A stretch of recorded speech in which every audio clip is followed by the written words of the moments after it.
საღამომშვიდობისა თვის ბოლო შაბათს აუდიტორიასთან და სტუმრებთან ერთად ეთერშია საჯარო პოლიტიკა. მე ეკამიშველაძე ვარ. ჩვენი გადაცემის მთავარი მიზანი მთელი თვის განმავლობაში ქვეყანასა და საზოგადოებაში დაგროვილ პრობლემებზე კამათი და მსჯელობაა. ტრადიციისამებრ საჯარო პოლიტიკას დღესაც ერთ-ერთი რეგიონის მოსახლეობა შემოუერთდება და მათთვის საინტერესო თემებზე კითხვებს თავად ასვავენ. რა აინტერესებს ამჯერად აუდიტორიას, რა შეკითხვები დაუგროვდა საზოგადოებას თვის განმავლობაში და ვინ არიან დღეს მათი შეკითხვების ადრესატები.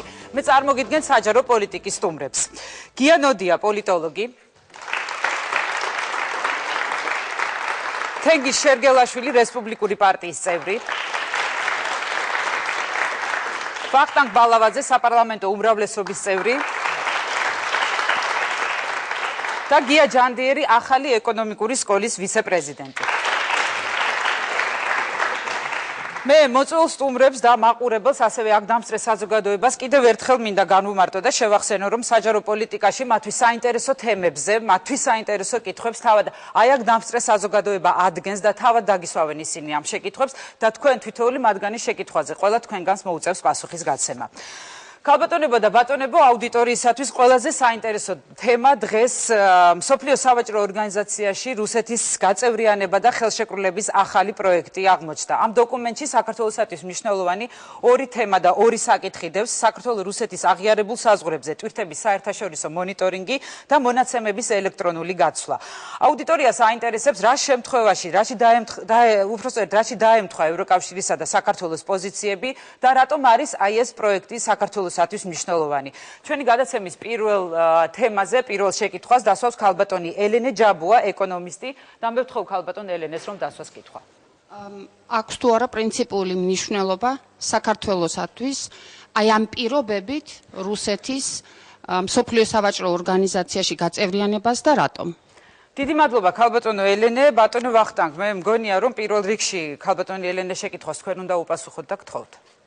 მოგესალმებით, მოგესალმები ტელემაყურებელს. პირველ რიგში რა არის მნიშვნელოვანი ამით, ხო? ჯერჯერობით ეს გადაწყვეტილი არ არის, ეს იყო ასე ვთქვათ შუამავალი შვეიცარიის წინადადება, რომელმაც შემოგთავაზა ამ მოლაპარაკებების ეტაპზე ესეთი რამ, რომ იქ კონტროლს განახორციელებდა ანუ რაღაცა მექანიზმი შეიქმნებოდა, თუ შეიძლება ესე ითქვას, საზღვარზე, საერთაშორისო დამკვირვებლების მეშვეობით. ჩვენ რა თქმა უნდა ამას დავეთანხმეთ, იმიტომ რომ ამ ფორმატისგან მაქსიმალური მოლაპარაკებნა რისი მიღებაც შეიძლებოდა, საქართველოს ამას აცნობიერებს და ძალიან მნიშვნელოვანია ჩვენთვის ერთი ის, რომ საზღვარზე, რუსეთ-საქართველოს საზღვარზე არის საუბარი, მოხდება მონიტორინგი და ამ მონიტორინგს განახორციელებს საერთაშორისო ორგანიზაციების მიმართ ვარდებული, ან კერძო ორგანიზაცია იქნება, ან კომპანია, ან თავიდან იყო საუბარი საერთოდ რომ ევროკავშირის წარმომადგენლობა ყოფილიყო თვითონ იქ. რა თქმა უნდა ეს მნიშვნელოვანია ერთის მხრივ იმით, რომ მოხდება იქ თვითების განკონტროლება და ინფორმაცია იქნება საქართველოს მხარეს და მეორე მხრივ ძალიან მნიშვნელოვანია პოლიტიკურად იმ თვალსაზრისით, რომ ეს მოხდება საქართველოს და რუსეთის საზღვარზე. ძალიან დიდი მადლობა ბატონო ვახტანგ. ბატონო თენგიზ, როგორ ფიქრობთ თქვენ ქალბატონი ელენეს შეკითხვასთან დაკავშირებით? რატომ არის მნიშვნელოვანი, აი ეს პრინციპულად მნიშვნელოვანი საქართველოსთვის? მოგესალმებით უპირველეს ყოვლისა, დღეს ძალიან ბევრი კითხვა იქნება სხვა თემებზე და ძალიან ბევრი პრობლემა შეიძლება ვთქვათ ამ ქვეყნის შიდა პოლიტიკაზე, მაგრამ სამწუხაროდ ამ 8 წლის განმავლობაში საგარეო პოლიტიკაც წარმოადგენს იმ სფეროს, სადაც თითქმის შეუძლებელია გავიხსენოთ რაიმე ხელშესახებითი წარმატება, რაც თავიდანვე აჩენს აპრიორი აჩენს გარკვეულ უნდობლობას ამ სხვადასხვა საკითხისადმი, რომელსაც ხელისუფლება წყვეტს.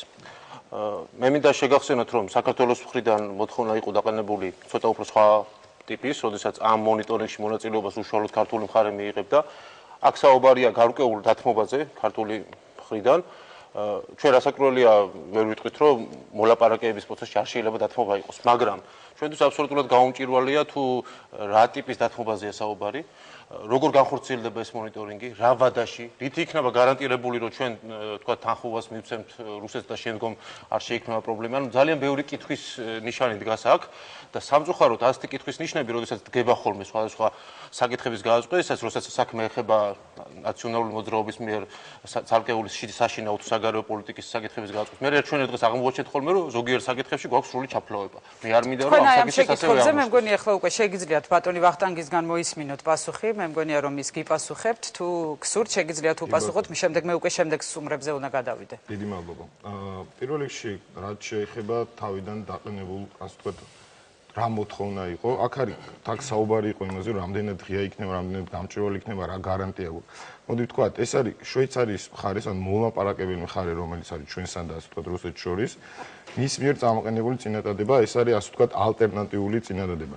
რაზეც მე კიდევ ერთხელ ვთქვი, რომ ჩვენ ეს არის ამ შემთხვევაში ჩემი პირადი აზრი, რაზეც ჩვენთვის ერთ-ერთი ყველაზე კარგი ბომგებიანი რაც იყო, ყველაზე კარგი რა თქმა უნდა იყო, რომ პირდაპირ ევროკავშირის ასე ვთქვათ წამკვირვებლობა ყოფილიყო, მაგრამ ვალდე ორგანიზაცია, რომელიც იქნება ანგარიშვალდებული საერთაშორისო ორგანიზაციების, ანუ ამ შემთხვევაში შვეიცარიის მიმართ და ევროკავშირის მიმართ და თანხის გადახდა თან რაც არის ამაზე საერთაშორისო მონიტორები? დიახ, ეს არის საერთაშორისო მონიტორები, ამ მონიტორს იღებს თავის თავზე, მაგრამ ამას უშუალოდ კონკრეტულად თქვა, კერძო კომპანია განახორციელებს თუ თვითონ სახელმწიფო, ამას მეგონი არანაირი მნიშვნელობა არ აქვს ამ შემთხვევაში და მეორე, რაც ყველაზე მნიშვნელოვანი არის, იმის საუბარი, რომ რამდენად რუსეთი მერე შეასრულებს ვარ შეასრულებს, ჯერ მოლაპარაკების საგანი ამ ეტაპზე ვართ. ეს იყო ჩვენი მხრიდან თანხმობა ნაცნობი, მაგრამ ველოდებით რუსეთის მხრიდან თანხმობა იქნება თუ არ იქნება. ესეც ჯერ დიდი მადლობა. ბატონო გია, როგორ გონიათ, აქვს თუ არა პრინციპული მნიშვნელობა საქართველოსთვის? ეს არის ქალბატონი ელენეს კითხვა, მსოფლიო სავაჭრო ორგანიზაციაში რუსეთის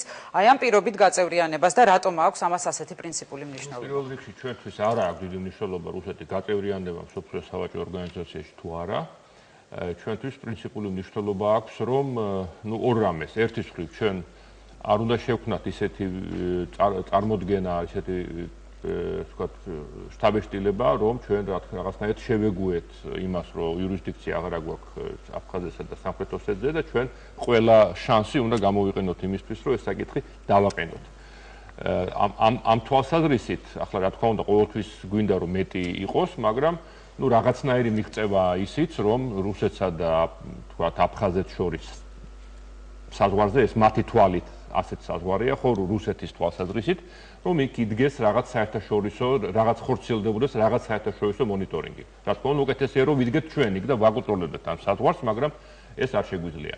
მეორე საკითხი არის ის, რომ ჩვენ არ გვაძლევს ხელს, რომ აღმოჩენილიყავით რაღაც იზოლირებული სოფლიო მასშტაბით, რომ აი ყველას უნდა რუსეთის გაწევრიანება ამ ორგანიზაციაში, შეერთებულ შტატებსაც, ევროკავშირსაც და მაინც ჩვენ უშლით ხელს. ესეც ჩვენთვის არამომგებიანი ვითარება იყო პოლიტიკურად და ამისთვისაც უნდა რაღაცნაირად აგვირედებინა თავი. ასე რომ ეს რა თქმა უნდა არის კომპრომისი, რა თქმა უნდა ბუნებრივია რომ კარგი ეს არ არის, კარგი არ არის ის რომ ჩვენ არ ვაკონტროლებთ რეალურად იმ ვითარებას, იმ ტერიტორიებს, რომელიც არის ოკუპირებული ტერიტორიები, მაგრამ თუ რუსეთი მიიღებს ამ წინადადებას, რაც არ არის ცხადი, ეს ნიშნავს, რომ რუსეთი დაუშვებს რაღაცნაირ საერთაშორისო ყოფნას იქ, სადაც ასეთი ყოფნა ამ წუთში არ არის. ასე რომ თუ ეს მოხდება, ეს იქნება პოლიტიკურად მნიშვნელოვანი. ახლა ეკონომიკურად ამას დიდი მნიშვნელობა რა თქმა უნდა არ აქვს. ბატონ გია, უკვე თქვენ მოგმართავთ, ბატონ გია ჯანდიერს მიმართავ. თქვენ როგორ ფიქრობთ, ეკონომიკური თვალსაზრისით თუ აქვს აი ამას რაიმე მნიშვნელობა და რა თქმა უნდა არ უნდა დაგვავიწყდეს ქალბატონი ელენეს შეკითხვა? ეკონომიკური თვალსაზრისით საქართველოსთვის ჯერჯერობით ძალიან დიდი მნიშვნელობა არ აქვს, იმიტომ რომ ჩვენ რუსეთთან ვაჭრობა არ გვაქვს ოფიციალურად, რუსეთს არ უნდა ჩვენთან ვაჭრობა, ჩვენ კი გვინდა, მაგრამ მას არ უნდა. რაც შეეხება სოფლიოსთვის, რა თქმა უნდა, არსებობს გარკვეული ინტერესები ორივე მხარის, დანარჩენი სოფლიოს და რუსეთის. მე უფრო ფიქრობ, რომ სოფლიოს დამოკიდებულება ამ საკითხისადმი საკმაოდ მცდარია და ილუზორული არის, იმიტომ რომ არ ჯერავს, რომ რუსეთი დაიწყებს იმ ყველა პირობების შესრულებას, რომელიც მოითხოვება ვაჭრობის სოფლიო ორგანიზაციის მიერ.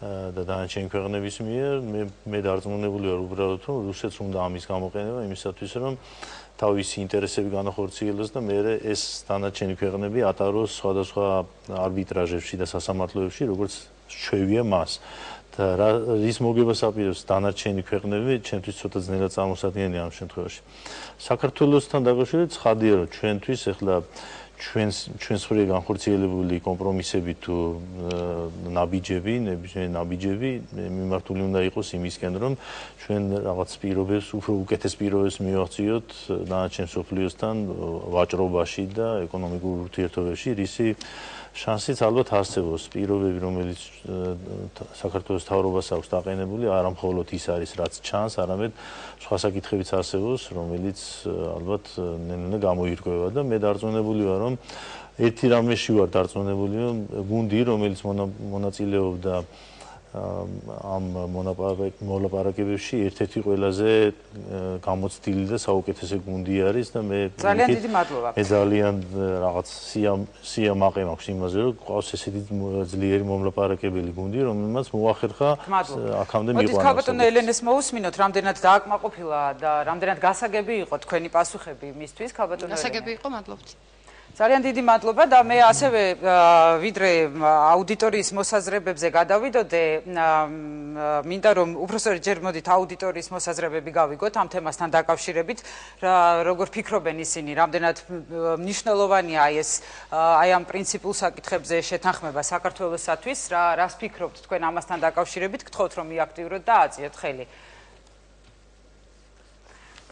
ძალიან სამწუხაროა რომ აი გოგონას ჩემს პირდაპირ მეორე რიგში მას სურს აზრის გამოთქმა გთხოვთ რომ გადააწოდოთ მიკროფონი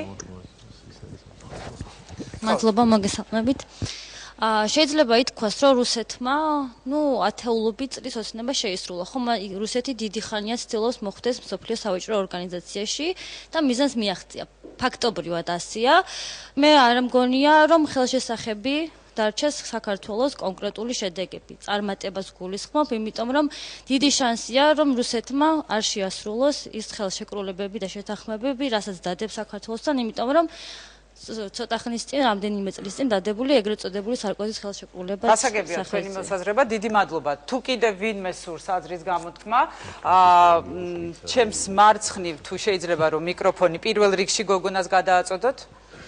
დიახ, ჩემი აზრით ეს ხელშეკრულება, ესე ვთქვათ, არის საქართველოსთვის შეიძლება წარმატებად ჩაითვალოს იმის გამო, რომ ასე ვთქვათ, რაღაც დაიდება, რაღაც პირობა, ანუ ეს იქნება საქართველოსთვის კარგი, იმ შემთხვევაში, რომ როგორც ახსენეთ, მონიტორინგს ვაწარმოებთ და გავიგებთ ძალიან ბევრ რამეს, ანუ ამ შემთხვევაში საქართველოს თუ რა თქმა უნდა, რუსეთი ამ ხელშეკრულებას ხელს მოაწერს და შეასრულებს, ჩემი აზრით, ეს საქართველოსთვის იქნება ძალიან კარგი და როგორც წეღან ბრძანე შეიძლება რომ არ მოაწეროს, ანუ არ შეასრულოს ეს ხელშეკრულება რუსეთმა, მაგრამ მე არ ვთვლი, რომ ესე არასერიოზულად ჩათვლის ამ საქმეს, რადგანაც ამაში არის, როგორც ვიცით, ძალიან ბევრი ქვეყანა ჩართული, არა მარტო საქართველო და მათ შორის დიდი მადლობა. გასაგებია თქვენი მოსაზრება. პირველ რიგში ჩემს მარჯვნივ ასე მე ბატონს სურს რომ გამოთქვას აზრი, გთხოვთ ბატონო, გადააწოდეთ მიკროფონი. აქ ბატონი ჯანდიერისგან ითქვა რომ მას სიამაყის გზნობა აქვს რომ ასეთი მომლაპარაკებელი გუნდი იყო ამ პროცესში ჩართული. ახლა გასაკვირია ამაზე უარის შედეგი რაც ჩვენ ახლა დღევანდელი რეალობა გვაქვს რა უნდა ყოფილიყო და უფრო ნაკლებს ამაყო გუნდს თქვათ რა შედეგიც უნდა მიაღწია.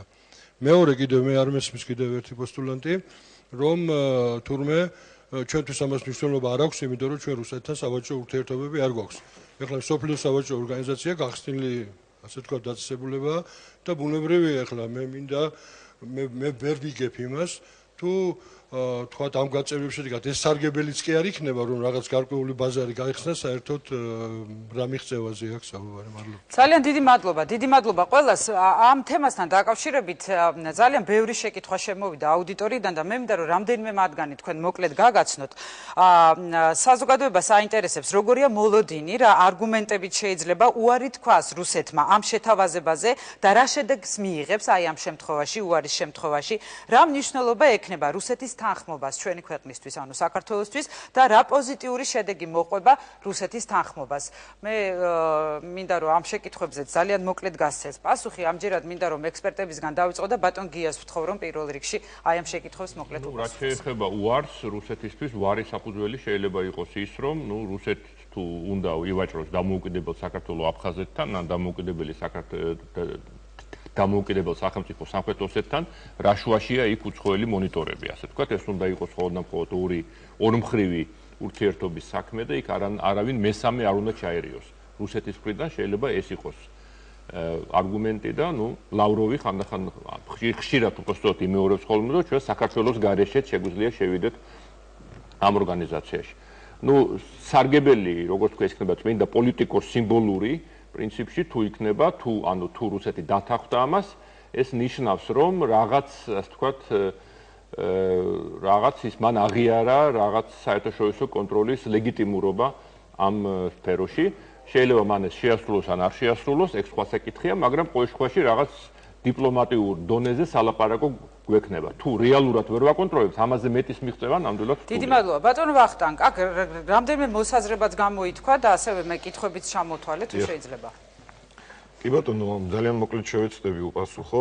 თავარი რა იყო ამ შემთხვევაში მოდი ამოვიდეთ იქნა თუ ვინმეს ილუზია ქონდა იმისი რომ ბტო-ში გაწევრიანების სანაცვლოდ რუსეთი თანახმა იქნებოდა იმ ტერიტორიების დეოკუპაციაზე რომელსაც მოახდინა ეს ილუზია მეგონი არავის არ ქონდა ხო ეს არის ერთ-ერთი ინსტრუმენტი და როგორც აქამდე ითქვა საერთაშორისო როგორც ასე რომ ვთქვათ სავაჭრო ორგანიზაციაში ევროპას ამერიკას სურვილი აქვს იმისი რომ იხილოს რუსეთი ჩვენს პარტნიორებს და შესაბამისად ასეთი მოლაპარაკება მიმდინარეობს ხო რა იყო ვთქვათ ამ მოლაპარაკების ერთი მხარე და მეორე მხარე ერთი მხარე იყო რუსეთი ითხოვდა რასაც ითხოვდა რომ რატო საქართველოს და აფხაზეთი ამ შემთხვევაში განხილული იყო ცალკე და ეს არ თვლიდა როგორც აქამდე ითქვა რომ საქართველოს რუსეთის საზღვარზე უნდა ჩართულიყო რომელიმე საერთაშორისო ორგანიზაცია და მოიხდინა მონიტორინგი თუ დათანხმდა რუსეთი აი ამ შემოთავაზებულ ხელშეკრულებას ნიშნავს თუ არა ეს იმას რომ ის აღიარებს აი ამ საერთაშორისოდ აღიარებულ საზღვრებს რომელიც დადგენილია რა თქმა უნდა არ ნიშნავს ეს ამას იქნება გამომდინარე რომ რუსეთისთვის ბევრი რამე არაფერს არ ნიშნავს მაგრამ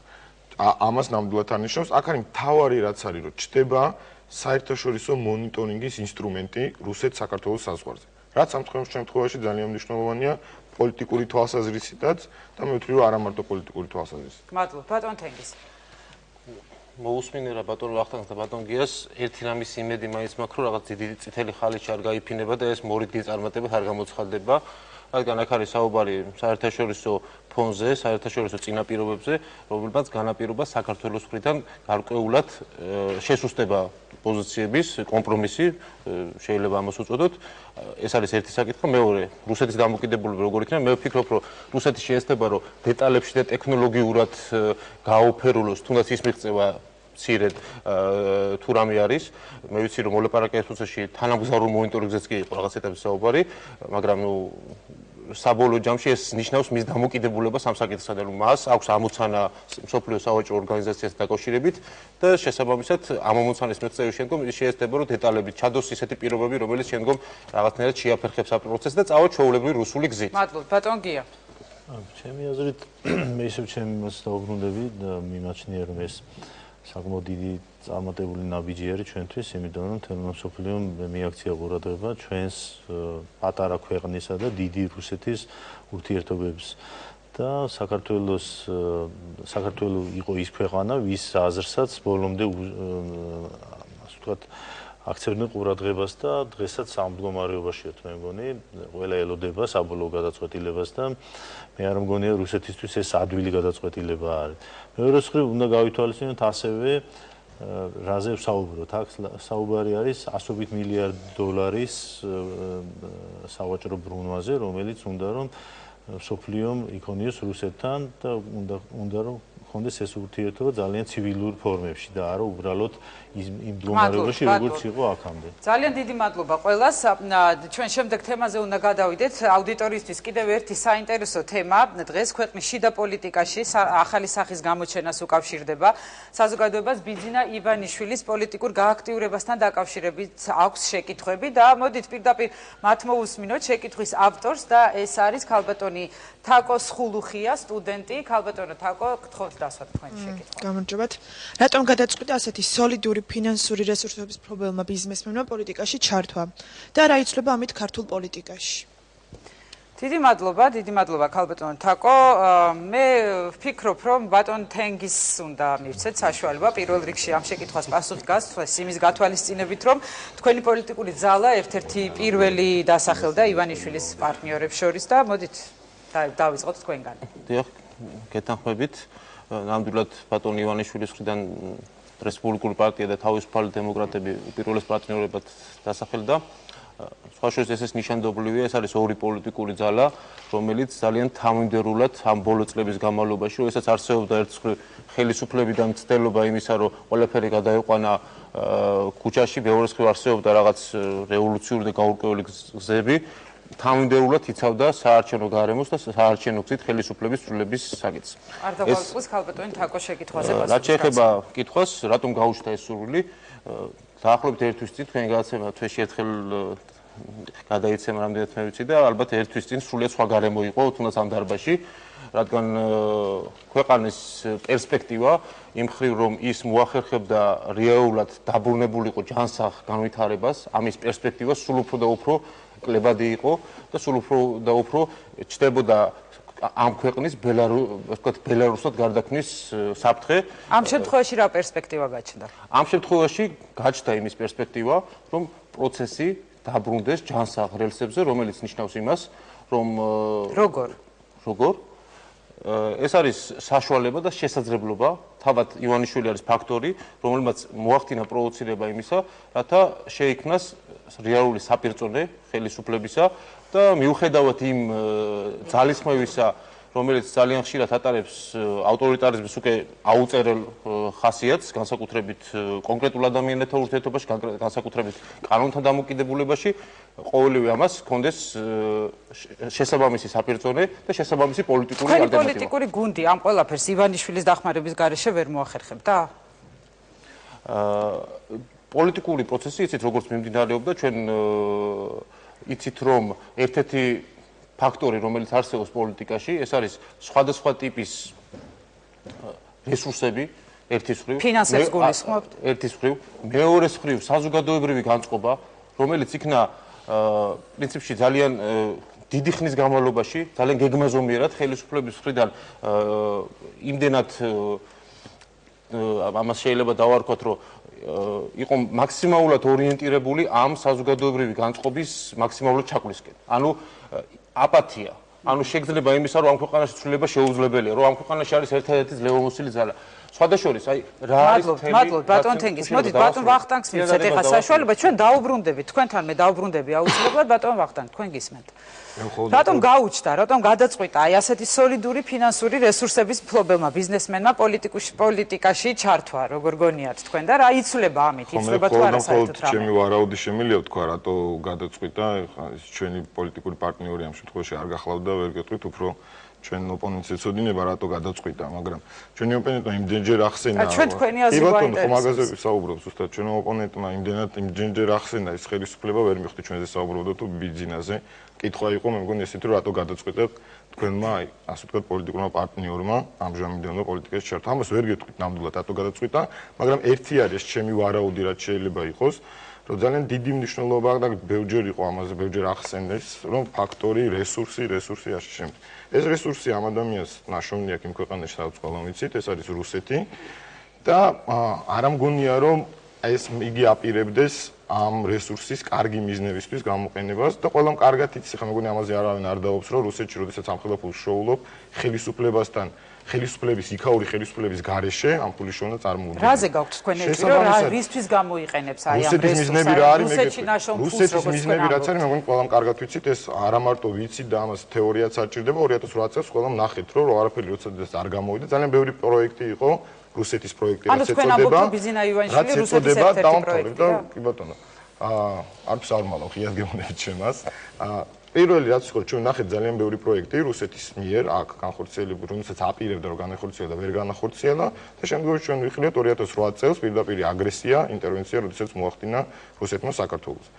ამ 2008 წლით რო არაფერი არ დამთავრებულა, ყველამ კარგად ხვდებით, იმიტომ რომ რუსეთმა თავის მიზანს, თავარი მიზანი რაც ქონდა, ვერ მიაღწია. ეს იყო საქართველოს დანგრევა, დაშლა და მის ასე ვთქვათ, კალთის თუ იღლიის ქვეშ მოქცევა. ეს არ მოხდა. შესაბამისად, მას რჩება ისევე ეს ამოცანა და ძალიან კიდევ ცდილობს სხვადასხვა მეთოდებით ეს განახორციელოს.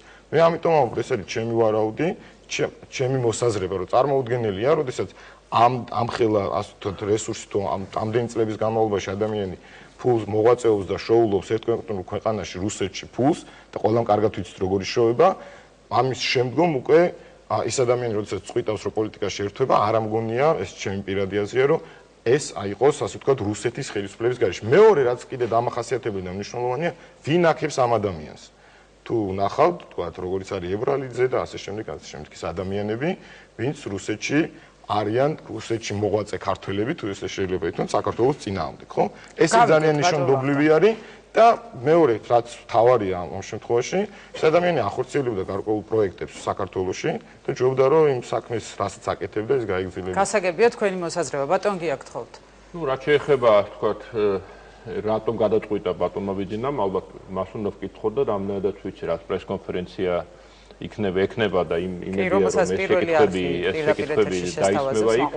ჩვენ მართლაც მხოლოდ ვარაუდები შეიძლება გქონდეს ის ვარაუდი, რომელიც გამოითქვა, ეს თავისთავად როგორც ვარაუდი ლეგიტიმურია, მაგრამ ნუ შეიძლება ასეც არ იყოს და ნუ ადამიანს როდის რა მოუვა თავში, ასე ვთქვათ, გარედან ამის განჭვრეტა რთულია.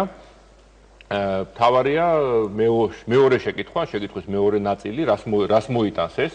რა თქმა უნდა, ამას შეიძლება პლუსი დავინახოთ ამაში, ნამდვილად პოლიტიკური ბალანსი აუცილებელია დემოკრატიისთვის, ეს ბალანსი დარღვეული იყო საქართველოში და დღესაც არის. მიუხედავად ამდენი პოლიტიკური, მე ვგულისხმობ ოპოზიციური პოლიტიკური პარტიების არსებობისა. პოლიტიკური პარტია რო ბევრია, ეს ოპოზიციის სისუსტეა და არა სიძლიერე.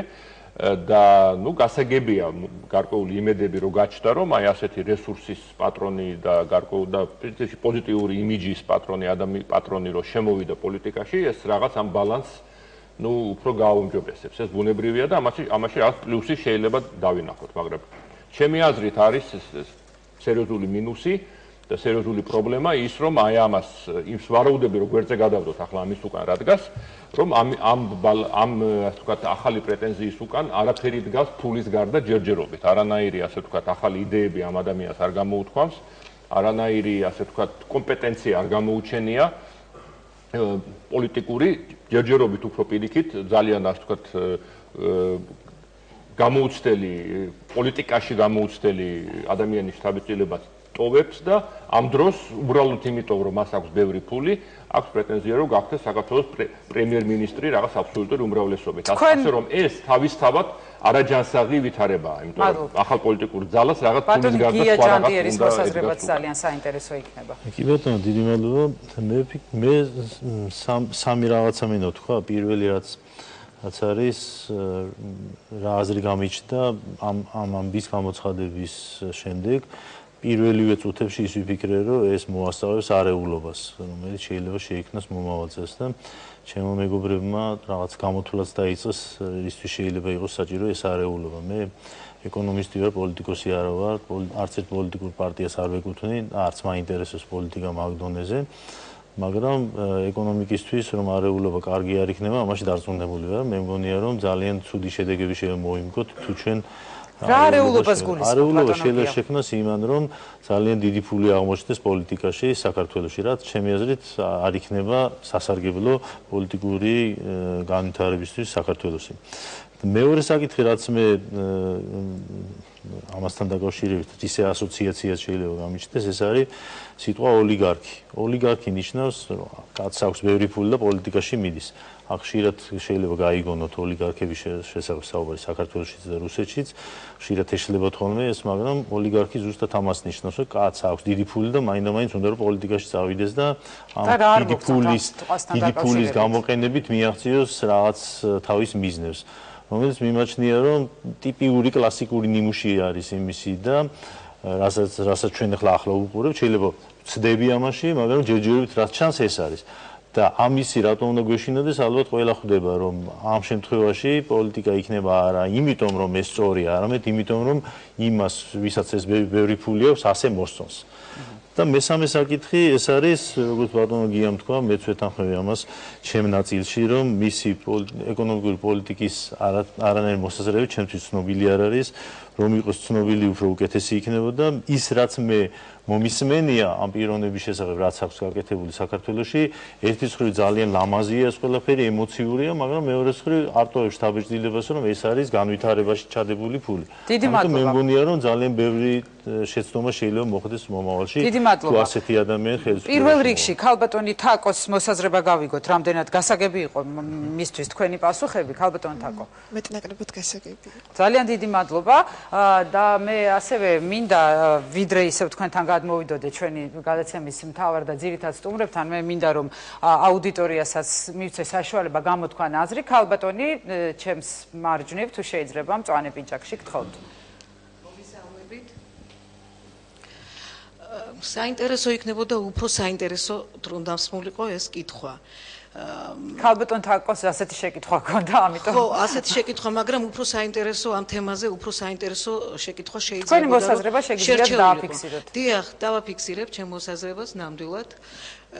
ივანიშვილის გამოჩენა პოლიტიკაში მნიშვნელოვანი იყო, იმიტომ რომ ჯერ ერთი საზოგადოება გამოცოცხლდა. მე ასე დასმული კითხვა, როგორც ისმება, საინტერესოა, იმიტომ რომ დღევანდელ ნაციონალური მოძრაობაში, ხელისუფლებაში ძალიან ბევრი ადამიანია, რომელიც შეიძლება მილიარდერი არ არის, მაგრამ უკვე ოლიგარქი გახდა.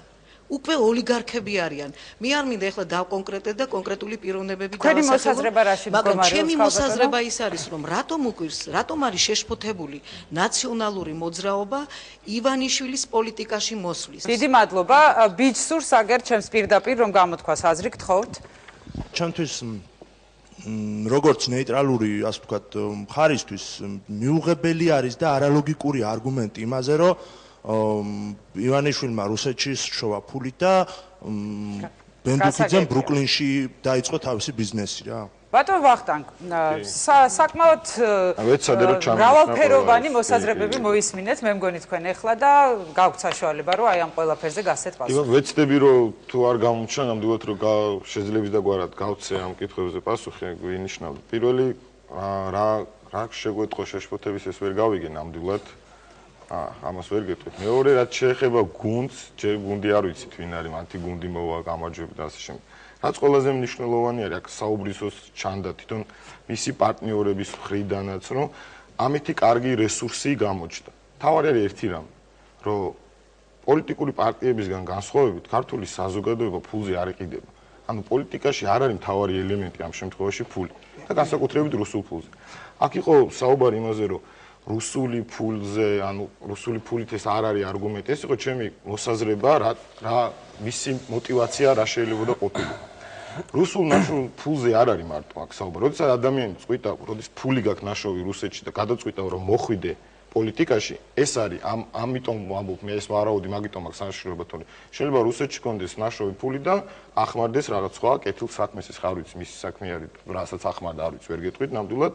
მეორე ის რომ ივანიშვილი ხელისუფლებას აძლევდა რჩევებს, ამაშიც მერწმუნეთ, რომ ცოტა არ იყოს არასერიოზული არის და მისი რჩევები, თორემ მეც რაღაც ვუსმენდი თუ წავიკითხე, აღარ მახსოვს, პროფესორად წავიკითხე, სადაც კი საუბრობდა, რომ რაღაც რჩევებს იძლევდა, რომ ის ministri დაეტოვებინა ეს არ და ხა ადამიანი, როდესაც ცდილობს, რომ რაღაც ანახოს თავისი, თქვა პოლიტიკაში მოსვლით, ალბათ ის თვლიდა, რომ ეს მისი პლუსი არის, რომ ამას ილაპარაკოს, რომ ვიღაცას შუას ასავლიდა, ეს ნამდვილად ესე არ ყოფილა ჯერ ერთი და მეორე, რაც ყველაზე მნიშვნელოვანი არის. ამ ადამიანმა ჯერ უნდა გამოვიდეს ქართული საზოგადოების წინაშე. ისაუბროს თავის გეგმებზე, რა საპირებს, ვინ არის თავისი გუნდი, ან რა გუნდით მოდის, ან რა კონკრეტული ხედვა აქვს. არსებობს პრობლემები საქართველოში, ამას არავინ არ უარყოფს, ერთ-ერთი მთავარი პრობლემა რაც არის, რასაც ჩვენი საზოგადოებისთვის ეს არის უმუშევრობა, ხო? ჩვენ ამ შემთხვევაში ჩვენ ამ თემაზე ვისაუბრებთ აუცილებლად, უბრალოდ რის თქმა მინდა რა, რომ ამიტომ ამ თემებზე ამ ადამიანს მოუწევს ლაპარაკს, მე შემდგომში ქართული საზოგადოება შეაფასებს უკვე მის ენდობა იმ ადამიანს, რომ გაყვეს პოლიტიკაში, თვლის საჭიროდ, რომ ის ადამიანი იყოს ხელისუფლებაში და ასე შემდეგ. თავარი არის ერთი რამე, რაც უბრალოდ თქვი, რომ ფულზე არ იყიდება ქართული საზოგადოება. მეგონი ამას ყველა კარგად ხვდება. მე მინდა მომეცეს საშუალება, რომ გამოთქვა ჩემი აზრი, მით უმეტეს, რომ სამი ერთზე თუ არა ამ დისკუსიაში ორნახევარი ერთზე მაინც პირობითად ამ მოსაზრებები გაიყო. მე მინდა თქვა ნაციონალური მოძრაობისთვის ყველა პოლიტიკური ძალა, რომელსაც საქართველოში ქვეყნის გადარჩენის ერთადერთ გზად ნაციონალური მოძრაობის 30 წელი ამ ქვეყნის სათავეში ყოფნა არ არის, ყველა არის რუსული ძალა. ნაციონალური მოძრაობის სატელიტი პარტიების გარდა ვერ დაასახელებთ ვერც ერთ პარტიას, რომელიც ამ 8 წლის განმავლობაში სხვადასხვა ეტაპზე არ იქნა დაკავშირებული რუსეთთან. ეს ნიშნავს იმას, რომ ნაციონალური მოძრაობა ცხადებს, რომ ყველა პოლიტიკური ძალა, რომელიც გამოხატავს თავის ნეგატიურ დამოკიდებულებას იმ მართვის სტილისადმი, იმ პოლიტიკისადმი, რომელიც ამ ქვეყანაში არის, ყველა არის რუსული ძალა. აქედან გამომდინარე, ეს საკითხზე უკვე სასაცილოც არის, მით უმეტეს იყო თავიდან ცდილობა იმის, რომ აი ოკუპაცია არ ახსენა, ის არ ახსენა, მაგრამ მე ვნახეთ, რომ ეს იქნა ნახსენები. ახლა მეორე, როდესაც თუ შეიძლება მომეცეს საშუალება, იმიტომ რომ მართლა დროის რაღაც ბალანსი არსებობს. აქ არ არის საუბარი მხოლოდ რესურსზე. რესურსი არ არის მხოლოდ ფინანსური რესურსი. ეს არის ნდობის რესურსი, რომელიც ამ ადამიანის მიმართ არსებობს. ეს არის ის ძალიან ბევრი სიახლე, რომელიც მის რამდენიმე განცხადებაში იყო. გულწრფელობა, როგორც რესურსი. შეიძლება შეუძლებელია ნაციონალურ მოძრაობამ გაიგოს ეს სიტყვათა შეთანხმება გულწრფელობის რესურსი. იმიტომ რომ მათთვის არსებობს ფინანსური რესურსი, რომლითაც შენ დააშინებ ადამიანს, მოისყიდი მას არჩევნების დროს, განახორციელებს სხვადასხვა ტიპის ლოკალურ ზემოქმედებას ადამიანზე, ეს არის მხოლოდ რესურსი. სინამდვილეში ამ შემთხვევაში შემოთავაზებული არის თვისებრივი გარდაქმნა პოლიტიკური გარემოსი. ბატონ გია, თქვენ რა სიტყვით? ნუ მე რაც თქვი, ასე ვთქვათ, ამ ადამიანის პოლიტიკურ გამოუცდელობაზე, მე ვსჯელობ იმ 3 კვირით, რასაც ვხედავ და რაც გამოვლინდა ამ 3 კვირის მანძილზე, მას ნამდვილად არ გამოუჩენია, ვთქვათ, ხალხთან ურთიერთობის, ან ჟურნალისტებთან ურთიერთობის უნარი. მე მგონი გასაგებია და ბუნებრივია, რომ გარკვეული ეიფორია წარმოშო ამ ადამიანის გამოჩენამ, ნუ საზოგადოების იმ ნაწილში, რომელიცაც ძალიან არ მოსწონს ეს ხელისუფლება, მაგრამ გარკვეულად უიმედოდ იყო, ახლა ეს იმედები ამ საზოგადოების ამ ნაწილს გაუჩნდა და ეს ბუნებრივია. მაგრამ მე მგონი ჩვენ უკვე უნდა გადავიდეთ, დავძლიოთ ეს ასე ვთქვათ ეიფორიის ეტაპი და ბატონმა ბიძინამაც უნდა დაიწყოს მოქმედება როგორც ჩვეულებრივმა პოლიტიკოსმა, უნდა ისწავლოს, გამოვიდეს რაღაც თავისი კოშკიდან ასე ვთქვათ და ისწავლოს ადამიანებთან ურთიერთობა, ისწავლოს ჟურნალისტებთან ურთიერთობა, მათ შორის ისეთ ჟურნალისტებთან, რომელიც შეიძლება არც მოსწონდეს, მაგრამ ესეც პოლიტიკოსისთვის ბუნებრივია, რომ ასე ჟურნალისტებთანაც ურთიერთოს. პასუხი გასცეს კონკრეტულ შეკითხვებს, გასაგებია, რომ რაღაც თითქმის მზად არ არის და სპეციალისტებს უნდა კითხოს, მაგრამ კითხოს სპეციალისტებს და თქვას რას აპირებს, ასე რომ ნორმალურ პოლიტიკურ რეჟიმში უნდა გადავიდეს ეს და არა რაღაც ისეთ ეიფორიულ რეჟიმში. ძალიან დიდი მადლობა, ბატონ გია, თუ გაქვთ რაიმე თქმის საშუალება და მე წეღამ ხედავდი, რომ იწევდნენ ადამიანები ხელს, თუ შეიძლება ჩემს მარჯვნივ მეორე რიგში რომ გადასცეთ მიკროფონი, მე ვერ მივცემ სიტყვას იმ ადამიანებს, ვინც უკვე მოსაზრება გამოთქვა, თუ გსურთ რომ გამოთქვათ აზრი, გთხოვთ აი ამ თემასთან დაკავშირებით. კარგით. ძალიან დიდი მადლობა და ჩვენ უნდა გადავიდეთ უკვე ჩვენი გადაცემის შემდეგ თემებზე, რომლებიც ასევე ძალიან მნიშვნელოვანია. დიდი მადლობა ყველას. სანამ შემდეგ თემაზე გადავიდოდეთ, მაყურებელს შევახსენებ, რომ შეგიძლიათ მოგვაწოდოთ თქვენთვის საინტერესო თემები და მოსაზრებები ელექტრონული პოსტის მისამართზე საჯარო პოლიტიკა GPBG ან დაგვირეკოთ და გამოგვეხმაუროთ ტელეფონის ნომერზე 409-355 ჩვენ ველით თქვენს აქტიურობას. პოლიტიკურ პროცესებზე არანაკლებ მნიშვნელოვანი აი აქ დამსწრე საზოგადოებისათვის სოციალური პრობლემატიკა აღმოჩნდა, რასაც NDI-ის ბოლო კვლევებიც ადასტურებს, რა თქმა უნდა თქვენ იცნობთ აი ამ კვლევებს. მოსახლეობას დასაქმებასთან დაკავშირებით აქვს პრობლემები, აქვს შეკითხვები და მოუგვარებელ პრობლემად კვლავ აი აქ დამსწრე საზოგადოებასაც და მოსახლეობას ზოგადად მათთვის მოუგვარებელ პრობლემად რჩება უმუშევრობა. მოდით გავიგოთ რა აინტერესებს აი ამ თემასთან დაკავშირებით ჩვენს აუდიტორიას და შემდეგ შეკითხვას ჩვენთან უკვე დასვავს ქალბატონი ასმათ ხურციძე, თუ შეიძლება ქალბატონო ასმათ მე გთხოვთ. მოგესალმებით. დღეს ძალიან აქტუალურია დასაქმების პრობლემა. თუ არსებობს რაიმე პროექტები ამ პრობლემის გადასაჭრელად და როგორ განხორციელდება, როგორ უნდა მოხდეს აი ამ პროექტების განხორციელება? მადლობთ. დიდი მადლობა ქალბატონო ასმათ. ბატონ ვახტანგ, მე მგონია რომ ეს შეკითხვაც ისევ თქვენთან არის, ასე რომ პირველ რიგში თქვენ დაიწყეთ. კი ბატონო, დავიწყე ამაზე საუბარი, მაგრამ რადგან ეს კითხვაც არსებობს, გავაგრძელოთ. თქვენ ახსენეთ, სწორედ დასაქმება რამდენიმე წელიწადს წინ. გარდა გარკვეული პრობლემებისა, რაც არსებობს დღესდღეობით, დასაქმება არის მთავარი პრობლემა, უმუშევრობა, თუ შეიძლება ესე ითქვას. თქვენ იცით, რომ რამოდენიმე დღის წინ ამაზე საუბარი იყო, პრეზიდენტმა ისაუბრა, ეს არის 8 პუნქტიანი გეგმა, მთავრობის გეგმა. ეს არ არის, ასე ვთქვათ, ეხლა გამოგონებული გეგმა, პრემიერ-მინისტრი ამ წლის დასაწყისში როცა ბრძანდებოდა პარლამენტში, მან ისაუბრა ამ 10 პუნქტიან გეგმასთან დაკავშირებით და ეს არის გეგმა, რომელიც ყოველ 6 თვეში ერთხელ საჭიროებს განახლებას. ეს არის კონკრეტული გეგმა იმისი, თუ ეს ხელისუფლება როგორ თვლის და რას აკეთებს იმისთვის და რა უნდა გააკეთოს, რომ ეს პრობლემა იქნეს აღმოფხვრილი. პირველი, ყველაზე მნიშვნელოვანი რაც არის ამ 10 პუნქტიან გეგმაში, ეს არის მისი დეტალურობა და მისი კონკრეტული, ასე ვთქვათ, ქმედებები თუ რა უნდა განახორციელოს მთავრობა. საუბარია იმაზე, რომ ყველა სამინისტროს შესაბამისად ეს მოხდება ამ დღეებში უფრო ვთქვათ ფართოდ, რომ ყველა სამინისტრო გააცნობს თვითონ ამ 10 პუნქტიან გეგმის მიხედვით თუ რა კონკრეტული ღონისძიებები. ეს ჩანს ბიუჯეტიდანაც, 2012 წლის ბიუჯეტის პროექტიდანაც, თუ რა კონკრეტული მიმართულებით რა უნდა გაკეთდეს. როგორიც არის სოფლის მეურნეობა, ეს არის მაკროეკონომიკური მდგრადობა. დაძლევს თუ არა აი ეს 10 პუნქტიანი გეგმა დასაქმების პრობლემას და უმუშევრობის პრობლემას. ეს არის ის ხედვა ჩვენი, რაც ჩვენ თვლით, რომ ეს პრობლემას მე ამას ნამდვილად ვერ ვიტყვი, რომ ერთ წელიწადში უმუშევრობის პრობლემა გადაიჭრება 100%-ით, მაგრამ მე ნამდვილად შემიძლია ვთქვა, რომ ეს პროგრამა არის პროგრამა, რომელიც უზრუნველყოფს იმას, რომ უფრო მეტი სამუშაო ადგილი შეიქმნას და უფრო მეტი ადამიანი დასაქმდეს. ეს არის ყველაზე მნიშვნელოვანი. თავარი რაც არის ამ შემთხვევაში ქმედებები, რაც უნდა განახორციელოს ხელისუფლებამ, თანმიმდევრული ქმედებები და ის სეგმენტები, იმ ეკონომიკური თუ შეიძლება ასე ვთქვას, პროფილები და სეგმენტები, სადაც დღესდღეობით არ არის იმდენად ასე ვთქვათ ათვისებული, როგორც არის თუნდაც სოფლის მეურნეობა, მიუხედავად იმისა, რომ სოფლის მეურნეობაში ძალიან ბევრი რამე გაკეთდა, რესურსი იმისი, რომ სოფლის მეურნეობაში უფრო მეტი ადამიანი დასაქმდეს, ერთ-ერთი ყველაზე დიდი არის. შესაბამისად, ამ კუთხით 2012 წლის ბიუჯეტიც შეიძლება ითქვას, რომ სოფლის მეურნეობის პროგრამების დის ბიუჯეტი არის. დიდი მადლობა. ბატონ თენგის, როგორ უნდა მოხდეს აი ამ პრობლემის დაძლევა თქვენი აზრით? უპირველეს ყოვლისა უნდა კარგად გავარკვევთ პრობლემაში. მე ამის წინ მომიწია ჩემს საქმიანობაში გადამეხედა ყველა მთავრობის პროგრამისთვის, რომელიც 2005 წლიდან შედგა ჯერ კიდევ პრემიერ ჟვანია და მოყოლებული. 11 ჯერ გამოუცხადა პარლამენტმა ნდობა მთავრობას და 11 პროგრამა დავალაგე და შევეცადე გამაინალიზებინა. ცალკე შევქმნილი ფაილი ფრთიანი ფრაზების. მაგალითად, დღეს საქართველოს უნდა იყოს ფინანსური ცენტრი. დღეს საქართველოში უნდა იყოს ფოთში დასახლებული ამდენი ათასი ადამიანი და არის ამ გეგმების ერთობლიობა. სინამდვილეში საქართველოში შრომის ბაზარზე დღეს მდგომარეობა არის გაუარესებული, ვიდრე იყო რევოლუციამდე ოფიციალური სტატისტიკით. ამიტომ საჭიროა მხოლოდ სტატისტიკის დეპარტამენტის სამსახურის საიტზე შესვლა. ეს ერთი. აქ ითქვა, რომ სოფლის მეურნეობაში ბევრი რამე კეთდება.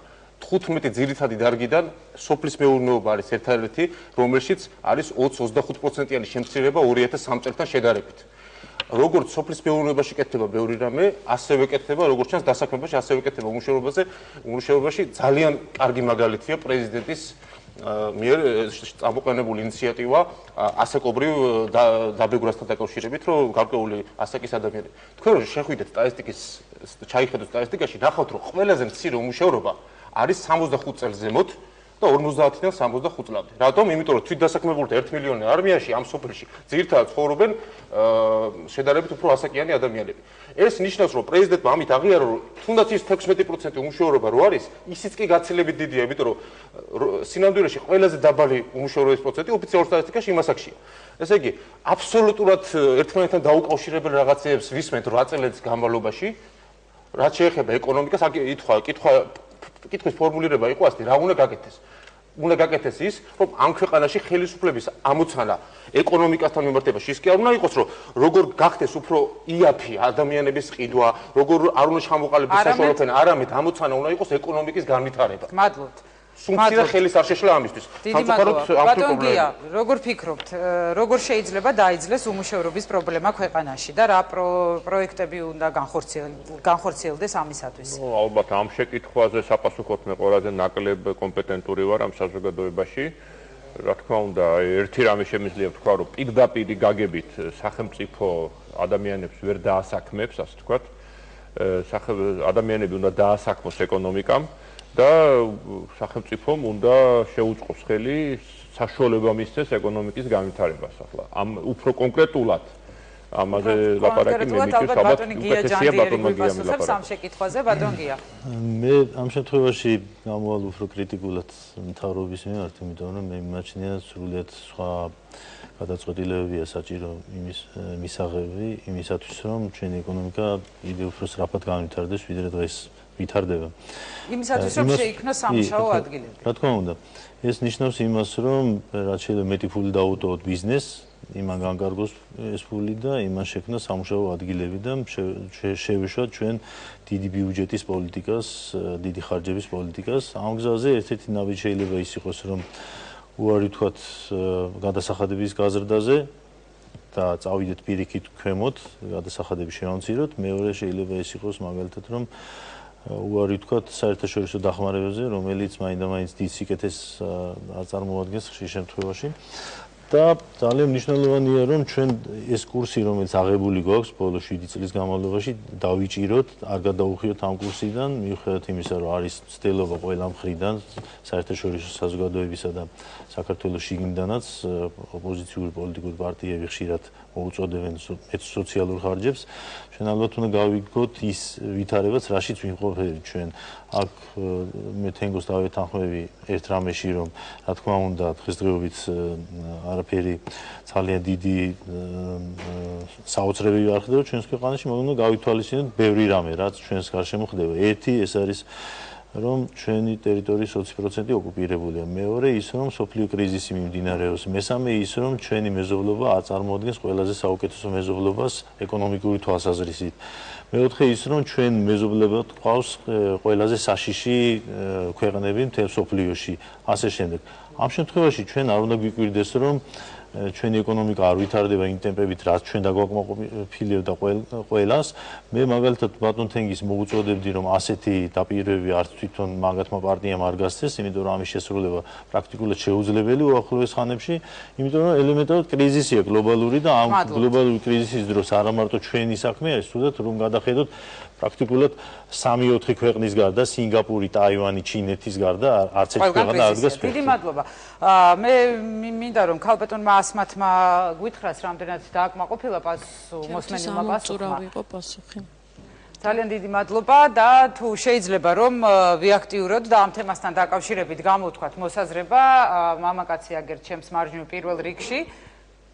ბექა კუპრაშვილი, ხომ არ ფიქრობთ, ეს პრეზიდენტის ინიციატივა 45 წელთან დაკავშირებით გამოიწვევს, რომ მეწარმეები 45 წლის ქვემოთ დაითხოვენ ადამიანებს სამსახურიდან, ახლა გადასახადს აარიდონ თავი მზედმეტ გადასახადს კიდევ რაც არის. აქ კიდე მეორე ფაქტორია. ბევრ სტრუქტურას სჭირდება 35 წლამდე ადამიანები.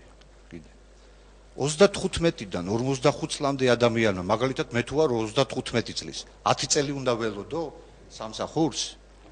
ამ ადამიანებმა რა უნდა გააკეთონ? აი იმ შუა ასაკის 35-დან 45 წლამდე. აქ კიდევ ერთი ფაქტორია, დღეს ამერიკის ელჩის ბატონი ჯონ ბასის განცხადება იყო.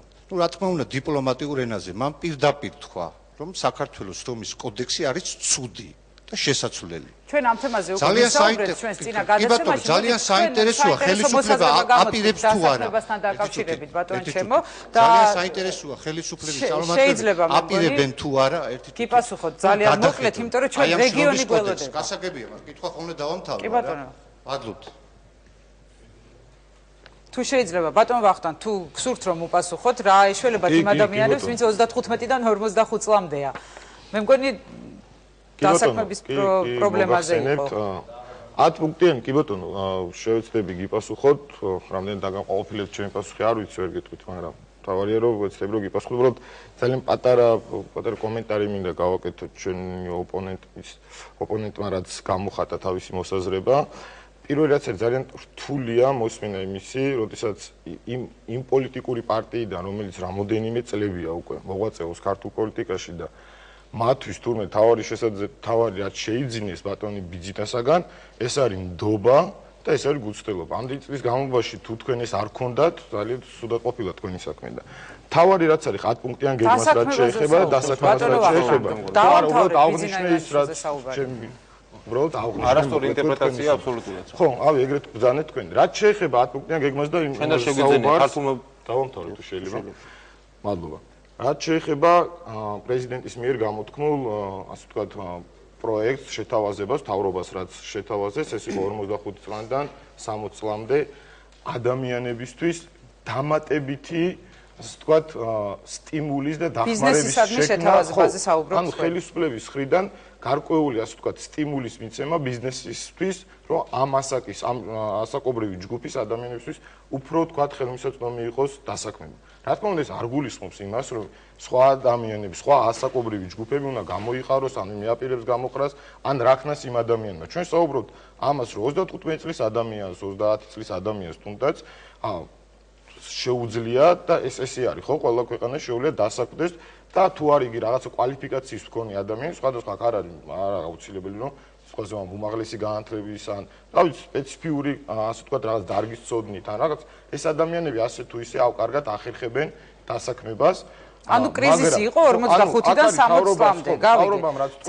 ძალიან დიდი მადლობა, მე სამწუხაროდ უკვე უფრო პრობლემური შეიქმნა დასაქმება და აქედან გამომდინარე იყო საუბარი. ეს იქნება საშემოსავლოს გაუქმება თუ რა იქნება, ანუ რა კომპონენტი უნდა იყოს ამისთვის. იქნება გარკვეული შეღავება. დიდი მადლობა. სამწუხაროდ უკვე უნდა დავასრულოთ აი ეს თემა, იმიტომ რომ ჩვენ გველოდებიან რეგიონიდან საჯარო პოლიტიკაში დღეს კვლავ საქართველოს ერთ-ერთი რეგიონი გვერდება, დღეს ჩვენს პირდაპირ ეთერში ჩაგვერთვება რაჭის მოსახლეობა, სადაც რთველი რამდენიმე დღის წინ დასრულდა და რა კითხვები აქვთ რაჭველებს ჩვენ სტუმრებთან, ამას ჩვენ მათგან თავად მოვისმენთ და თუ არ ვწდებით შეკითხვებს დასვამენ ბატონი თამაზ ალავიძე და გია გაგოშიძე. ბატონებო, მოგესალმებით და ქალბატონებო, მოგესალმებით და გისმენთ. მოგესალმებით. მოგეხსენებათ რაჭა როგორი მთაგორიანი ადგილია და თუ არის შესაძლებლობა მცირე მექანიზაცია მოგვაწოდოთ ჩვენი რეგიონის შესაფერისად შემოგარგო. დიდი მადლობა. შხამქიმიკატები ძალიან შხამქიმიკატები ფასიფიცირებული არის და გვინდა რომ შედარებით ესე იგი ნორმალური ხარისხიანი და ნორმალური შემოვიდეს გადაცემა. მადლობ და თუ შეიძლება გადაეცით თქვენს მეგობარს ბატონ გიას ასევე მიკროფონი, რომ მანაც დასვას თავისი შეკითხვა. ჩვენი მოთხოვნა ასეა, რომ თუ გვინდა სურვილი გვაქვს გაიხსნას სერვის ცენტრი რაიონში, რომ შემოვიდეს მართლაც კარგი და ხარისხიანი სერტიფიცირებული შხამქიმიკატები, რომ მოსახლეობამ მიიღოს და იცოდეს რითინ წამლავს და როგორი ხარისხიანი შხამქიმიკატით წამლავს. ეს ერთი. მეორე, გვინდა აღვადგინოთ რაიონში სანერგე სასათბურე მეურნეობა, რომ გამოვიყვანოთ ნამდვილი სუფთა ჯიში ალექსანდრეულისა და მუჯურეთულის, რომ მეურნემ იცოდეს, რომ რგავს ის სუფთა ალექსანდრეულს და მუჯურეთულს. მესამე შეკითხვაც გვინდა და მესამე მოთხოვნაც, რომ რაიონში გაიხსნას სოფლის მეურნეობის სპეციალისტების ჩამოყალიბდეს ახალი სამსახური რაღაც, რომ გლეხს ექნეს საშუალება მივიდეს და რაიმე ინფორმაცია მიიღოს რაიონის აგრონომიდან, ასე იყო დარგი ჩვენთან იყო ასეთის, რომ აგრონომიდან იღებდა გლეხობა ინფორმაციას წამლობის, შხამქიმიკატების მხრიდან და ყველაფრიდან და აი ამის სურვილია რომ აღზრდეს და დიდი მადლობა თქვენი შეკითხვებისათვის. ბატონ ვახტანგ, მე მგონი ისევ თქვენ უნდა გასცეთ ამ ადამიანებს პასუხი, საუბარი რაზეც იყო მოისმინეთ, თუ შეიძლება რას ეტყვით მათ. კი ბატონო, რაც შეეხება ასე ვთქვათ საცდელ მეურნეობას, სასაწყობო მეურნეობას, აგრონომს, ასე ვთქვათ, მე ჩვენ საუბრობდით 10 პუნქტიან გეგმაზე და იმ 10 პუნქტიან გეგმაში ერთ-ერთი სოფლის მეურნეობის განვითარების კუთხით ერთ-ერთი კომპონენტი სწორედ აი ამ საკითხებს უკავია, ამაზე პრეზიდენტმაც ისაუბრა. რაც შეეხება სანერგეჯიშებს ქონდათ მათ ინიციატივა, თუ შეიძლება ამის გაკეთება. კი ბატონო, ანუ ამ კუთხით სოფლის მეურნეობის სამინისტრო მუშაობს და დავალებული აქვს და რაც შეეხება სერვის ცენტრებს, სერვის ცენტრები თითქმის უკვე ყველგან გასრულებული არის და ამ წლის ბოლომდე თუ არა მომავალ წლის დასაწყისში უკვე ნამდვილად იქნება ყველგან ისე რომ გეოგრაფიულად ხელმისაწვდომი იყო ყველა მუნიციპალიტეტში შეიძლება არ იყოს, მაგრამ გეოგრაფიულად ხელმისაწვდომი რო იყოს ყველგან იქნება ეს გაკეთდება. ამაში ვეთანხმები რომ ნამდვილად ეს პრობლემა არსებობდა, ეს არის შხამქიმიკატების პრობლემა, როდესაც ადამიანები თავისით ყიდულობდნენ სხვაგან და შეიძლება ის ხა როგორც როგორი რაღაცა ის მარტივად რო თქვა, რომ რაღაც შეიძლება მაღაზიაში იყიდო, ან გარეთ იყიდო და შეიძლება ის არ ვარგოდეს, მაგრამ ის სერვის ცენტრები, რომელიც არის სოფლის მეურნეობის, ასე ვთქვათ, IP-ები, რაც არის გახსნილი, იქ ყოველთვის არის ხარისხიანი და ეს ნამდვილად ესეა და ამიტომ ამისთვის ხელმისაწვდომობა ყველას აქვს, რომ შეიძლება მათთვის არ იყოს ცნობილი ეს სერვის ცენტრი რაჭაში სად არის, მაგრამ ამას ნამდვილად ჩვენ გავაფრთხილებთ და ვთხოვთ, რომ ადგილობრივი ხელისუფლებას რომ უფრო აქტიური იყოს და უფრო გააცნოს მოსახლეობას ამ სერვის ცენტრების შესახებ, რაც შეეხება აგრონომს. ეს პროექტი განახორციელა სოფლის მეურნეობის სამინისტრომ, რომ მუნიციპალიტეტებში გამგებლის მოადგილე ამ თემაზე საუბრობთ, მეგონი თქვენთან ვიყავით, ეს თემა იყო. სადაც გამგებლის მოადგილე ყველა არის, ანუ შერჩეული იყო ტესტირების შედეგად აგრონომი, ზუსტად იმისთვის, რომ ანუ გამგებლის მოადგილეები არიან აგრონომები. ანუ სპეციალურად იყო შერჩეული, კი, ნამდვილად ესე იყო, რომ გარკვეული არა მარტო იმისთვის, რომ კონსულტაცია გაუწიოს მოქალაქეებს, იმისთვის, რომ ის პროექტები, რაც ადგილობრივი ხელისუფლების მხრიდან ხორციელდება მუნიციპალიტეტებში, იმიტომ რომ როგორც თქვით, სოფლის მეურნეობას ხო აქ ძალიან დიდი რესურსი აქვს და შესაბამისად ამ კუთხითაც ყოფილიყო, ასე ვთქვათ, კონცენტრაცია, რაც შეეხება სერვის ცენტრებს. იქ ნამდვილად არიან აგრონომები, სპეციალისტები, სადაც შეუძლია მოქალაქეებს მივიდნენ, კონკრეტული კონსულტაციები მიიღონ და სწორედ სერვის ცენტრის აზრიც ეს არის და მიიღონ კარგი პასუხი. მადლობ. თქვენ თუ გაქვთ პასუხი ბატონ თენგიზ აი ამ ადამიანების შეკითხვებზე? ტექნიკაზე იყო მე დამატებითი კითხვები მაქვს, რომელიც პასუხსაც შეიცავს. ამ ადამიანებს, როცა დღეს რაჭიდან აქ თბილისში გვეკითხებიან ასეთ საკითხებზე, 2006 წელს თვითმმართველობა თავის სოფელში რატო გააუქმა ამ ხელისუფლებამ? ან კარგი სოფელში გააუქმა და ავიდა იმ რაიონულ დონეზე. იქ რაიონის მოადგილე რო აგრონომია, ეს რატომ არ იცის? ესე იგი თვითმმართველობა ის რეფორმა, რომელიც ჩატარდა და თითქოს თვითმმართველობა უნდა გამვითარებულიყო, საწავიდე, სადაორთქდა ეს რეფორმა. ეს კითხვა მაქვს და მეორე, მაგაზე მეგრა. სოფლის მეურნეობის საკითხთან დაკავშირებით, ამას თქვენთან შეკითხვები ქონდათ ბატონ თენგიზ და თქვენ ხა ბატონ ვახტანგთან გადამისამართით? და მათ გასაკვირველს მათთვის საინტერესოა, იმიტომ რომ 8 წლის განმავლობაში ძალიან ხშირად ხელისუფლების წარმომადგენლები ხან ღიად ხან ის ადამიანები, რომლებიც თითქოს ექსპერტები არიან, მაგრამ მაქსიმალურად იყვნენ მხარდამჭერები იმ ეკონომიკური პოლიტიკის, იძახდნენ, რომ სოფლის მეურნეობა არის ჩამორჩენილობა. ქვეყანა უნდა წავიდეს პროგრესის, რაღაც შუშის სარკოფაგების და რაღაც სინგაპურიზაციის გზით. სოფლის მეურნეობაზე პოლიტიკის გატარება არის ჩამორჩენილობა. ეხლა 8 წლის მერე, როცა პრობლემა შეიქმნა, რომ მოსახლეობის 50%-ზე მეტი სოფელთან არის დაკავშირებული და იქ მდგომარეობა უარესდება და ეს ხანძარი რო გაჩნდა და ეხლა ამის ჩაქრობა 10 პუნქტიან საკითხში, გეგმაში, რაღაც გეგმაში ნახევარი ერთი პუნქტის ნახევარში რო 2 საკითხია ამით ეს პრობლემა ვერ მოგგვარდება. ხა ბატონი თენგიზისთვის პასუხის გაცემა. ამაზეა საუბარი. კი ბატონო, გიპასუხებთ აგერ უმრავლესობის წარმომადგენლებს ყავს. უკანო როგორც მივხვდი, ალბათ შევარდნაძის თავრობაზე ამბობდა, რომ 8 წლის განმავლობაში თქვი. 8 წლის უკან ესე გავიგე. რაც შეეხება იმას, რომ საუბარი იყო სოფლის მეურნეობაზე და ადგილობრივი თვითმმართველობის რეფორმაზე. რა ვიცი ხა, შეურაცხყოფას არ გაყენებთ, ნამდვილად გულწრფელად გეუბნებით, რომ თუ ვინმე ჩახედილია თვითმმართველობის საკითხებში და თვითმმართველობის დეცენტრალიზაციის კუთხით, საქართველოს განვითარების, საქართველოს გადადგა ძალიან დიდი ნაბიჯები ამ კუთხით და განიცადა ძალიან დიდი პროგრესი. მერწმუნეთ 2009 წლის შეტანილი ცვლილებები ორგანულ კანონში თვითმმართველობის და ამას მე არ გეუბნებით, არის ევროსაბჭოს ექსპერტების დასკვნა არსებობს, ევროსაბჭოს ექსპერტები ჩართულები იყვნენ თვითონ ამაში და ჩვენ ვართ მიერთებული ვართ ქარტიაზე, თვითმმართველობის ევროპულ ქარტიაზე, რომელიც ჩვენ გვავალდებულებს, რომ რა პრინციპებიც არის ჩამოთვლილი ამის შესრულებას და დასკვნას მეწმუნდეთ, რომ ტყუილა არავინ არ გეტყოდა, არ გვეტყოდა ამასთან დაკავშირებით, რომ თვითმმართველობა ვითარდება. რაც შეეხება გამსხვილებას, გამსხვილება კარგი იყო იმითი, რომ მუნიციპალიტეტ ამაზე ფიქრობენ ძალიან ბევრი პოსტსაბჭოთა, ასე ვთქვათ, ყოფილი ქვეყნები, სადაც ანალოგიური დღეს დარჩენილია, რომ არის ძალიან მცირე პატარა მუნიციპალიტეტები, რომ გაამსხვილონ ეს. ეს ეკონომიკურათაც და სამართალად და მენეჯმენტის კუთხითაც ძალიან მომგებიანია და სწორი არის. იქინა გამომდინარე, რომ საქართველოს პირობებიდან გამომდინარე და ტერიტორიიდან გამომდინარე 65 მუნიციპალიტეტია, ხო, დღესდღეობით, რაც ჩვენს ასე ვთქვათ იურისდიქციაში არის. კარგი, ბატონო, მოდით ახლა ექსპერტებსაც მივცეთ რა საშუალება რომ უპასუხონ ამ ადამიანებს, იმიტომ რომ ახლა მარტო თქვენი პოლემიკა არ უნდა იყოს. მოდით, აი ძალიან საინტერესოა. დაასრულეთ. ძალიან ბატონო ვახტანგ, დაასრულეთ და თქვენ ხო უკვე ისაუბრეთ. აქ საუბარი იყოს ვინ თუ ვინმე ჩახედულია, ამერწუნეთ ბატონო ვახტანგ, რომ გაცილებით ადრე ვიყავით ჩახედული, ვიდრე თქვენ თვითმმართველობის საკითხი და გავიგეთ. მე მინდა თქვა, რომ დღეს ჩვენთან თვითმმართველობა არ არსებობს. ეს არის ქაღალდზე, ვიცი ის ევროსაბჭოს ექსპერტებიც, ვიცი როგორც მიმდინარეობს ეს პროცესი, როგორ არის ფორმალურად რაღაცა მუხლი თითქოს უკეთესი, მაგრამ მეორე მუხლი როგორ ბლოკირებას აკეთებს ამ გულს ძალიან ღმათ ვარ.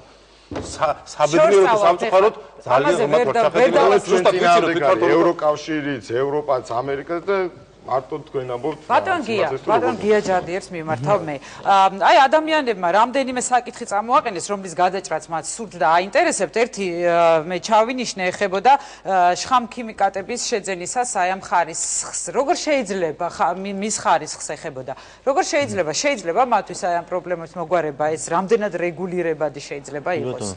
მე ახლა მომხრე არა ვარ იმისი რომ სახელმწიფო ამაში ერეოდეს და მეორე საკითხი არის რომ საიდან უნდა კონდეს სახელმწიფოს ამის ფული რომ რაზეც არის საუბარი.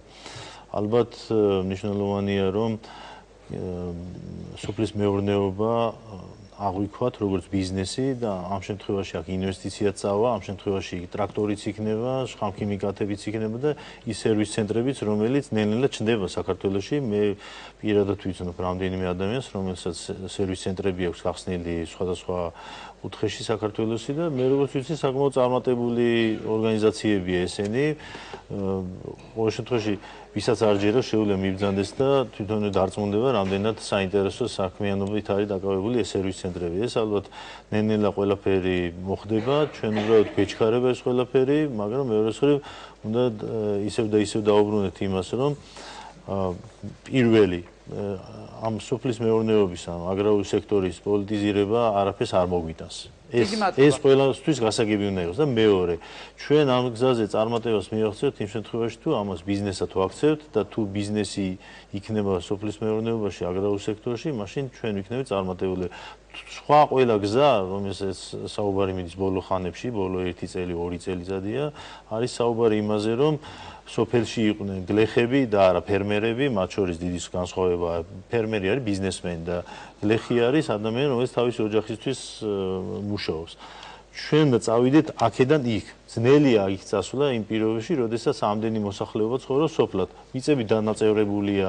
იქ ბიზნესი როგორ უნდა დაიწყო 5 ჰექტარ მიწაზე ბიზნესი არის წარმოუდგენელი. ბატონი გიას მოსაზრებაც მოვისმინოთ და ჩვენ კოლმე დავასრულოთ გადაცემა. გთხოვდა ბატონ გია. ხო, ამ საკითხებს მეც მხოლოდ ასე ვთქვათ, ძალიან ზოგადად შემიძლია რაღაცის თქმა. რა თქმა უნდა, გასაგებია რომ რაჭა მაღალმთიანი რეგიონია მით უმეტეს და ადამიანებს უნდათ რაღაცნაირი დახმარება, მაგრამ მეორე მხრივ თავისთავად ეს ორიენტაცია იმაზე რომ მთავრობამ რაღაცა გაჩუქოს, ასე ვთქვათ, შხამქიმიკატი იქნება თუ რაღაც სხვა, ეს ჩემი აზრით მაინც და მაინც პერსპექტიული არ არის, ასე ვთქვათ. და სამწუხაროდ განსაკუთრებით წინა საარჩევნო წლებში მთავრობას აქვს ხოლმე ძალიან დიდი ცდუნება რომ პოპულარული რაღაცები აკეთოს, რაღაცები აჩუქოს, ხან ჩუქნის, არ ვიცი, დიზელს, ხან შეიძლება შხამქიმიკატებს და ჩვეულებრივ ეს შეიძლება იმ წუთში იმ გლეხისთვის კი ძალიან სასიამოვნოა, მაგრამ გრძელვადიანად ეს არ წყვეტს არც სოფლის მეურნეობის და არც საერთოდ ეკონომიკის პრობლემებს ასეთი მოკლევადიანი პროგრამები. ძალიან დიდი მადლობა ბატონებო. მე უნდა მივმართო ახლა ჩვენი კითხვის ავტორებს და რაჭის მოსახლეობას, რომლებსაც ჰქონდათ თქვენთან ესეთი საინტერესო შეკითხვები. ბატონებო, ბატონო თამას, ბატონო გია, რამდენად ამომწურავად გიპასუხეს სტუმრებმა? მე ვიცი რომ თქვენთან რთველი უკვე დასრულდა და თან საკმაოდ წარმატებითაც დასრულდა ეს პროცესი და თქვენ რამდენიმე პრობლემა გქონდათ, აი ამ პრობლემებზე თუ მიიღეთ გარკვეული პასუხი? დიდი მადლობა, პასუხი დამაკმაყოფილებელია და მე ვისარგებლებ შემთხვევით და დიდ მადლობას მოვუხდი ჩვენ მთავრობას, როგორც სამთავრობას, ისე ადგილობრივ ხელისუფლებას წლევანდელი რთველის ორგანიზაციულად ჩატარებისათვის. დიდი მადლობა, კარგად ბრძანდებოდით. ძალიან დიდი მადლობა ბატონებო, ბატონს თუ სურს ასევე გამოთქვა საზრი. მშვიდობები მე რაჭის მოსახლეობას და უნდა დაგემშვიდობოთ თქვენ. დიდი მადლობა ყველას. აი ასეთი იყო საჯარო პოლიტიკის საჯარო მსჯელობა და განხილვა. ჩვენ ველოდებით თქვენგან აქტიურობას თქვენთვის მწვავე და საინტერესო თემებზე. გელოდებით აქ საჯარო პოლიტიკის სტუდიაში. დაგვიკავშირდით ტელეფონის ნომერზე 493-45. გამოგვიგზავნეთ საინტერესო შეკითხვა ელექტრონულ მისამართზე საჯარო პოლიტიკა GPBG ან გამოგვეხმაურეთ Facebook-ზე. მოგზავნით ჩვენთან სტუდიაში ერთად ვიკამათოთ, ვიმსჯელოთ და გავაანალიზოთ ის, რაც დღეს საჯაროდ ხდება. ნახვამდის.